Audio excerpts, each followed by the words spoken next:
It's like an old-school nuke launch flash dance, yet this device can block Muto's EMP. However, just when the nuke was about to kick off, Muto crashed the party, and as the electromagnetic pulse spread, the city lost power faster than you can say shock and gnaw.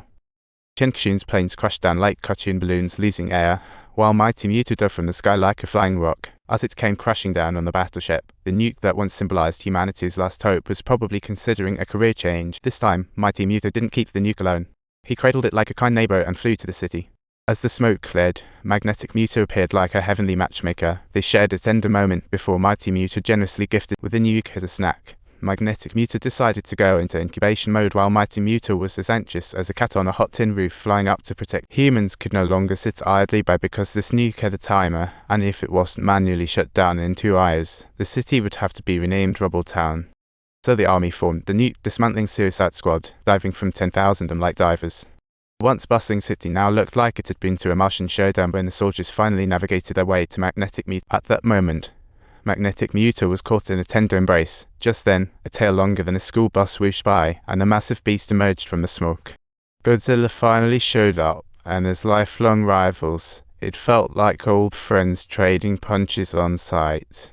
Godzilla bit down on Magnetic Muto's neck, tossing him to the ground like a giant stuffed toy. Muto had just become a new parent, and wasn't really up for the fight. Just when Godzilla was about to wrap things up, Muto swooped in like a brave knight, hauling Godzilla off Magnetic Muto and launching a fast-paced attack.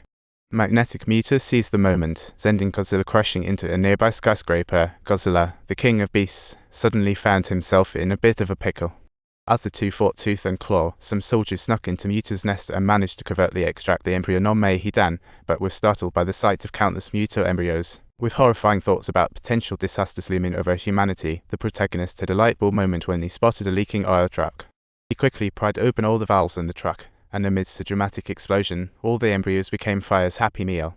Just at that moment, Magnetic Muto sensed an abnormal reaction, but before he could even react, a blinding blue light suddenly flickered behind him as Godzilla charged up his ultimate ability. Subtitles: A scorching hot atomic breath precisely struck Magnetic Muto, resulting in a perfectly done barbecue-like outcome. Magnetic Muto immediately hit the floor, and Muto dove down like a superhero to save his mama. Magnetic Muto crashed into the building, lost consciousness, and the whole edifice crumbled. Godzilla failed to dodge and was buried under rubble. Meanwhile, Magnetic Muto, chasing the nuke, opened its mouth. Just as he intended to gulp down the nuke's energy, Godzilla sprang from behind, making a dramatic shoulder bite, and prying open his massive jaws. A blast of atomic breath drilled through the back of his head, leaving him in such shock he forgot who he was. His enormous body crashed down, unable to hold up any longer. Godzilla groggily woke up from the rubble, dragging his exhausted self. Trapped under the building, Godzilla longed to return, but dared not. Because he didn't want to get buried by Magnetic Muto again. He just wanted a cozy little spot to chill, but he didn't dare. Godzilla was left with a feeling of powerlessness, his caution only increasing the more he thought about it. Godzilla struggled internally, yet his wishes were always thwarted. Just then, a firm sense of mission stirred within Godzilla, making him rise once more. He decided to no longer be suppressed and battled against fate with all his might. After 5 years of silence, Godzilla marched firmly toward the king's base, almost like a grand blitz. When they opened the base's protective shield, to their astonishment, Godzilla was outside, quietly watching them, glowing blue. Biologist Mark locked eyes with the monster, trying to convey humanity's friendly vibes, but Godzilla clearly wasn't in the mood for a chat. Yet just when he vanished like a ghost, everyone thought it was smooth sailing. This time, Godzilla really left and was faster than a speeding bullet. Mark felt danger calling out from behind, predicting a path toward Antarctica. He didn't know what Antarctica held, it had King Org. Base 32. Here lies the Titan, Zero, who could rival Godzilla.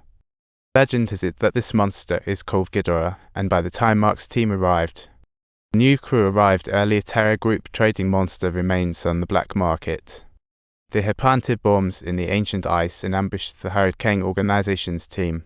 Suddenly spotting a familiar face, he rushed into the base like he had eyes only for her, and there she was, his beloved.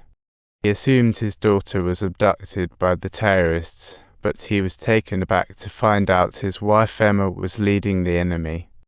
5 years ago, after Godzilla fought Muto, Emma and Mark lost their child, causing her extreme emotions.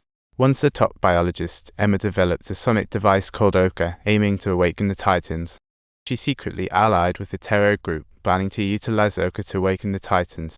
Mark couldn't comprehend his wife's motives. He wanted to bring the daughter back, but Maddie was unwilling to leave her distressed mother. Emma, looking at Mark in confusion, pressed the bomb's activation button, and the ancient ice containing the terrifying Titan Zero exploded in an instant. Don't forget to like and subscribe. Stay tuned for more explosive content next time.